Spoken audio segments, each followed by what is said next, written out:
Bref, la famille, voici encore une autre histoire que j'aimerais partager avec vous. Cette histoire-là m'a été confiée par une jeune sœur. Cette jeune sœur, son père l'a livrée à un marabout. Son père l'a livrée à un marabout.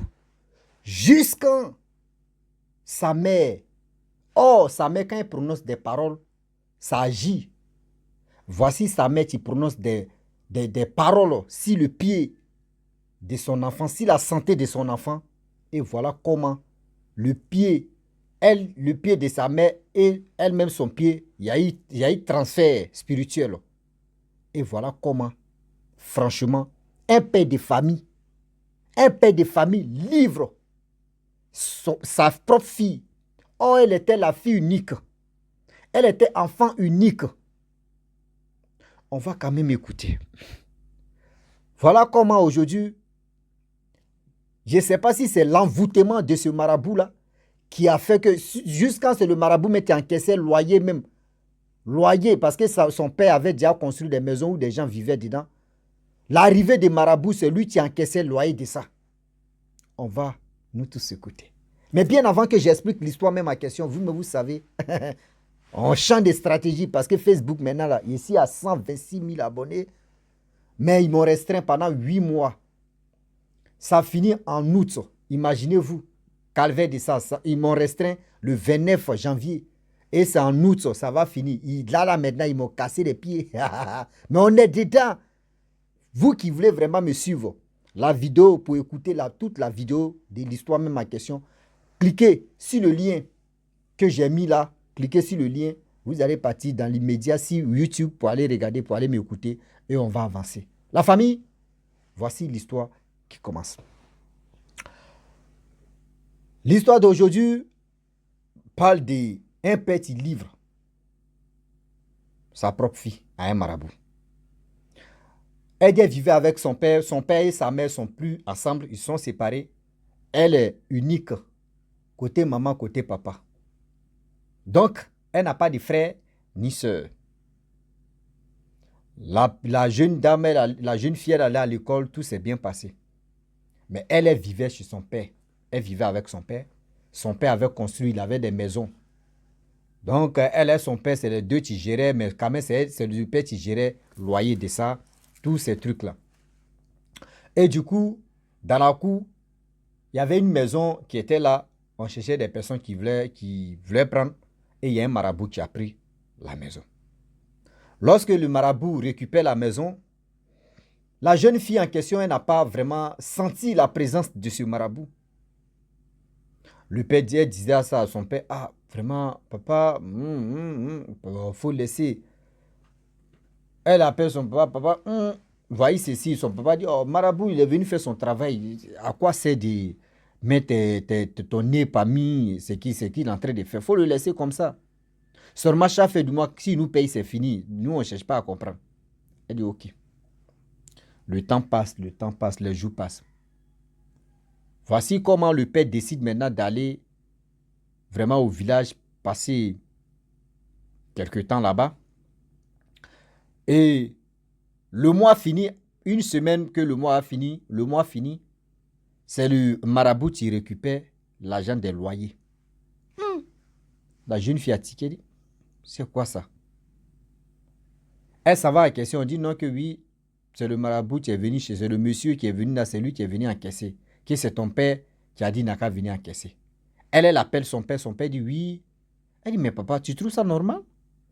Quelqu'un qui vient d'arriver mais il n'a pas encore fait ceci, c'est lui qui encaisse l'argent. Moi mais je suis ta fille, ta propre fille, je suis la fille unique, je suis enfant unique. C'est moi qui ai encaissé, c'est quelqu'un qui vient d'arriver, c'est lui qui encaisse.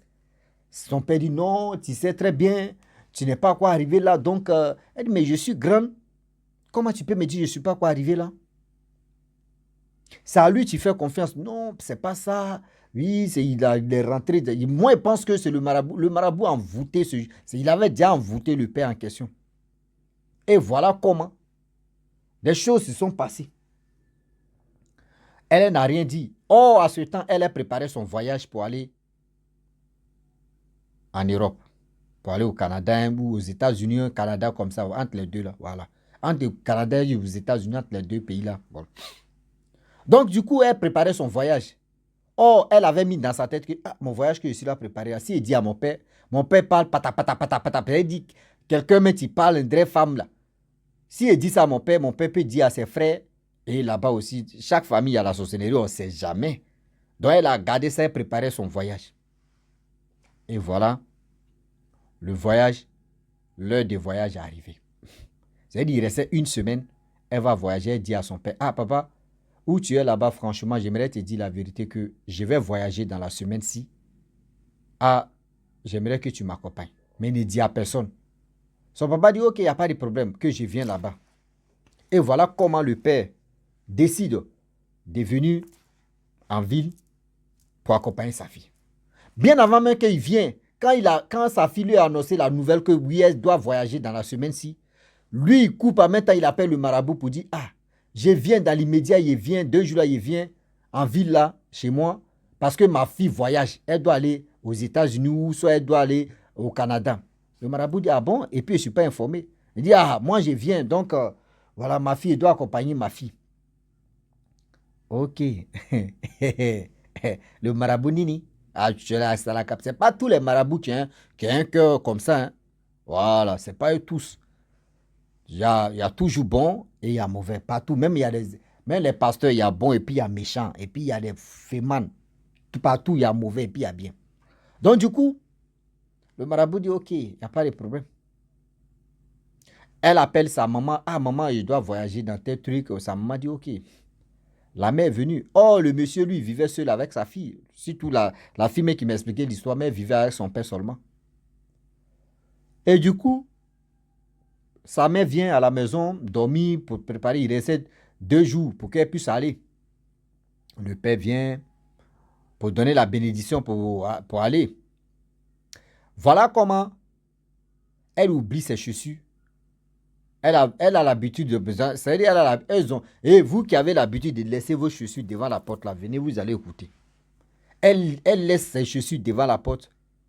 Ils sont allés dormir. Il restait 2 jours. Le lendemain, elle se lève. C'est-à-dire, ses pieds lui font mal. Son pied, il c'est gauche ou c'est droit, ça a commencé à enfler. Il reste 2 jours. Comment ils vont faire là? Ils sont allés à l'hôpital. Ils ont fait radiographie. Ils ont fait rossigraphie. Ils ont fait téléphonographie. Ils ont fait même télévisiongraphie. Même mes lunettes graphie. Ils ont fait ce qu'ils pouvaient faire. Même montre même, ils ont fait ça. Même souris de Rossi même. C'est sorti dedans. Tout ça là. Rien.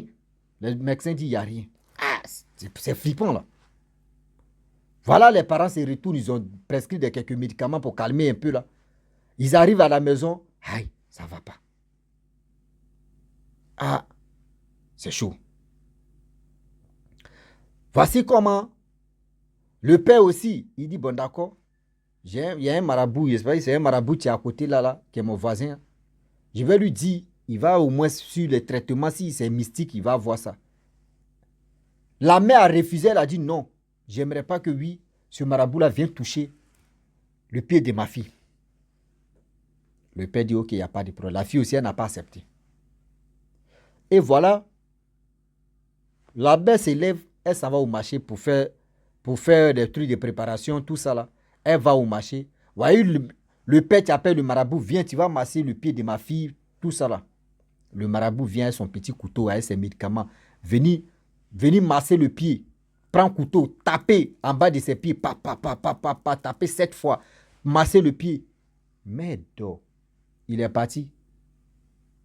2 heures plus tard, la fille, elle ne peut pas soulever son pied. Pied là même, André, ils ont mis 10 tonnes. Si son pied ne peut pas, c'est grave. Et voilà. La mère dit, bon d'accord, demain tu vas partir. Oh, le vol, c'était à midi.